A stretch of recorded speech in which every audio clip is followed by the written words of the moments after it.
नमस्कार, जनभावना टाइम्स में आपका स्वागत है। आपके साथ मैं हूं अंकिता। प्रधानमंत्री नरेंद्र मोदी 72 वर्ष के हो गए हैं। पीएम मोदी आज सिर्फ भारत ही नहीं बल्कि विश्व में भी एक ग्लोबल लीडर के तौर पर अपनी पहचान बना चुके हैं। सुपर पावर देशों के राष्ट्राध्यक्ष पीएम मोदी की तारीफ करते हैं। पीएम मोदी की दूरदर्शिता, फैसले लेने की परिपक्वता और कूटनीतिक दावों के दुश्मन देश भी कायल हैं। चीन के मीडिया में भारत की तारीफ होती है तो पाकिस्तान की संसद में पीएम मोदी के फैसलों पर बहस। खुद को 130 करोड़ भारतीयों का प्रधान सेवक कहने वाले मोदी अपने बेबाक फैसलों से न सिर्फ विरोधियों को जवाब देते आए हैं बल्कि देश की नई दिशा भी उन्होंने तय की है। आज हम आपको बताएंगे कि वो कौन से फैसले हैं जिनको पीएम मोदी ने अपने 8 साल के कार्यकाल के दौरान लिए हैं और जिसके बाद अब लोग ये कहते हैं कि मोदी है तो मुमकिन है। आपको याद होगा, आज से 6 साल पहले जब जम्मू कश्मीर के उरी में आतंकी हमला हुआ, 18 सितंबर 2016 की वो तारीख थी जब पाकिस्तान आतंकियों ने धोखे से हमला कर सेना के 19 जवानों को शहीद कर दिया। उस दौरान मोदी सरकार को तकरीबन 1.5 साल ही हुआ था। इस बार कुछ और होना तय था। भारत ने धैर्य और संयम का परिचय नहीं दिया। न ही भारत ने आतंकी हमले को लेकर पाकिस्तान से कुछ कहा बल्कि कर दिखाया। भारत ने देश की पहली सर्जिकल स्ट्राइक की और पीओके में आतंकी ठिकानों को तबाह कर दिया। पीएम मोदी ने कहा था कि जवानों की शहादत को बेकार नहीं जाने देंगे। भारत ने जबरदस्त हमला किया और पाकिस्तान सख्ते में आ गया। इसके बाद फिर जम्मू कश्मीर के पुलवामा में 14 फरवरी 2019 को सीआरपीएफ के काफिले पर आतंकी हमला होता है। इसमें 40 जवान शहीद हो जाते हैं। इसके बाद भारत के लड़ाकू विमानों ने 26 फरवरी को पहली बार एलओसी पार कर पाकिस्तान के बालाकोट में आतंकवादी लॉन्चिंग पैड को तबाह कर दिया। ये नया भारत था जो हमले का पलटवार करना शुरू कर चुका था। पीएम मोदी ने दुनिया के सामने एक नए ताकतवर भारत का संदेश साफ कर दिया था। देश में तमाम सरकारें आईं और गईं, लेकिन जम्मू कश्मीर से अनुच्छेद 370 को हटाने को लेकर किसी भी सरकार के भीतर इच्छा शक्ति नहीं देखी गई। नतीजतन अनुच्छेद 370 के तहत मिली आज़ादी और सुविधाओं की वजह से कश्मीर में पाकिस्तान परस्त हवा मजबूत होती चली गई। कश्मीर में पाकिस्तानी झंडे फहराना आम होता चला गया। भारत विरोधी ताकतें कश्मीर में सियासत में बेलगाम हो गई। स्लीपर सेल इतने एक्टिव हो गए कि कश्मीर हाथ से निकलता दिखा।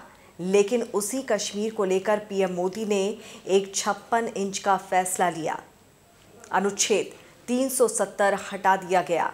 मोदी सरकार की सबसे बड़ी उपलब्धियों में से एक कश्मीर से अनुच्छेद 370 हटाना भी है।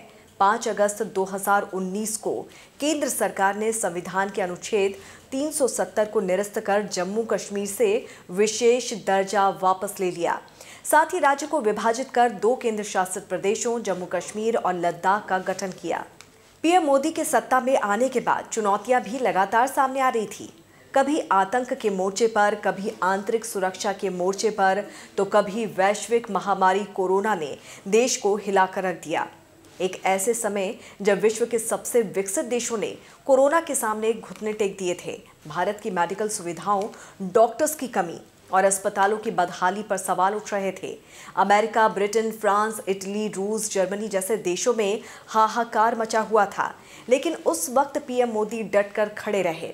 पीएम मोदी ने कोरोना के खिलाफ भारत की जंग का नेतृत्व किया। उनकी जनता कर्फ्यू के ऐलान के बाद जनता ने उन पर पूरा भरोसा जताया।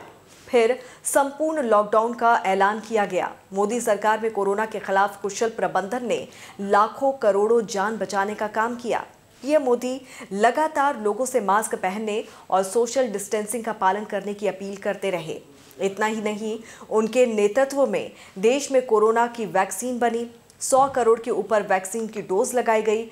उन्होंने न सिर्फ वैक्सीन फ्री कर दी बल्कि 80 करोड़ लोगों को कोरोना महामारी के दौरान खाद्यान्न पहुंचाने की व्यवस्था भी की। इसके अलावा उनकी सरकार ने उज्ज्वला योजना के तहत तकरीबन 10 करोड़ गैस कनेक्शन बांटे। आयुष्मान भारत योजना के तहत गरीबों को मुफ्त इलाज की व्यवस्था भी दी। साथ ही देश के किसानों को प्रधानमंत्री फसल बीमा योजना के जरिए किसी भी वजह से होने वाले फसल के नुकसान पर बीमा का सुरक्षा कवच भी दिया। वहीं मोदी सरकार ने संसद में 3 तलाक के खिलाफ कानून बनाकर मुस्लिम महिलाओं के भविष्य को सुरक्षित करने का काम भी किया है। हाल ही में भारत देश की 5वीं सबसे बड़ी अर्थव्यवस्था बना। ब्रिटेन को पछाड़कर भारत ने यह मुकाम हासिल किया। पीएम मोदी देश का सपना देश को $5 ट्रिलियन की इकोनॉमी बनाना है। इसके अलावा देश में टैक्स सिस्टम बदलने को लेकर जीएसटी लागू करना मोदी सरकार के सबसे बड़े फैसलों में माना जाता है। इससे पहले उन्होंने सबसे पहले नोटबंदी का ऐलान कर 500 और 1000 के नोटों पर बैन लगा दिया था। काले धन पर नकेल कसने के लिए ये ऐतिहासिक फैसला लिया गया था। उन्होंने डिजिटल ट्रांजैक्शन को बढ़ावा दिया। उन्होंने देश में स्वच्छता पर जोर दिया। उनके नेतृत्व में देश में make in India, digital India, skill India जैसे कई सकारात्मक पहल हुई, जिसका असर देश की आर्थिक प्रगति में देखने को मिला। ईज ऑफ डूइंग बिजनेस की वजह से एप्पल और टेस्ला जैसी कंपनियां भारत में निवेश करने के करीब हैं। आज देश में ब्रह्मोस मिसाइल भी बन रही है। AK-47 मिसाइल की फैक्ट्री अमेठी में लगी है। सीमा पर इंफ्रास्ट्रक्चर का जो काम हुआ है उसने चीन को भी हैरान कर दिया है। भारत की सेना अब आधुनिक हथियारों और लॉजिस्टिक्स से लैस होकर रूस, अमेरिका जैसे देशों के बराबर खड़ी है। जाहिर तौर पर सेना की ताकत में जो इजाफा हुआ है उसमें मोदी सरकार की भूमिका और फैसले ही जिम्मेदार हैं। इसी तरह भारत अब अंतरिक्ष की बड़ी ताकत बन चुका है। देश और दुनिया की तमाम खबरों को विस्तार से जानने के लिए आप हमारी वेबसाइट www.thejbt.com को लॉगिन कर सकते हैं। जुड़े रहिए जनभावना टाइम्स के साथ। नमस्कार।